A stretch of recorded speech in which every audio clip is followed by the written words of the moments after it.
practically speaking, any government should be more flexible in dealing with other countries and not be bound by its own laws.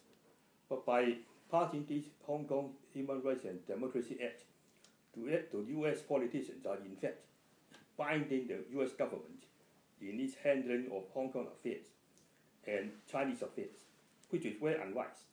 What kind of influence will it have on foreign businesses here in Hong Kong, including American businesses? Of course, this act and the American attitude toward China and Hong Kong might inject a kind of uncertainty in the investment atmosphere. But I think this uncertainty is not that important.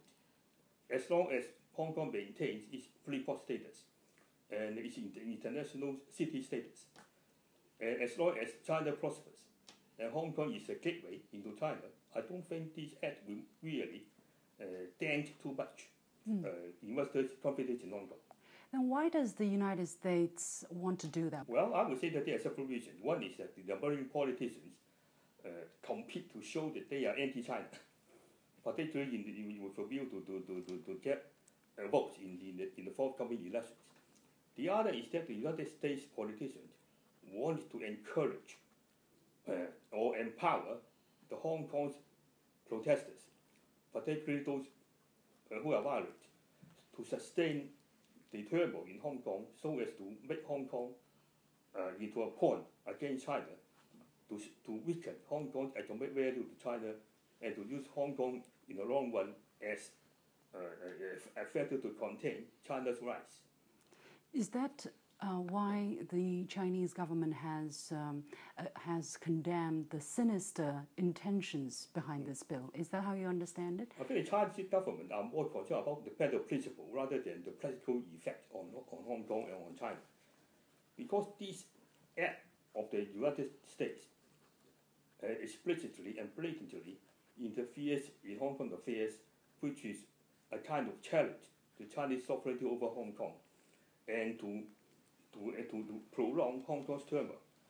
And most importantly, it is seen by the Chinese government as an attempt by the US government and the local opposition forces to gain control of the Hong Kong government. Do you think this would force the central government in Beijing to be more involved in the affairs of governance? I would say if the Americans get themselves more involved in Hong Kong affairs, Beijing is so factor as to get more involved in Hong Kong affairs in order to counter the foreign influences in Hong Kong, so as to protect Hong Kong's stability, to prevent Hong Kong jurisdiction from taking over by foreign powers, and get all the necessary laws and mechanisms to make sure that Hong Kong will not become a national security threat. So basically, those who are calling for America's involvement, those who are calling for this bill, are inviting the things that they don't want. Well, I would say that those people in Hong Kong who call for American involvement are in fact getting results which just the opposite result. That is, instead of having their desires and their aspirations fulfilled, they will get a situation where their room for maneuver or their political space for maneuver will be further constricted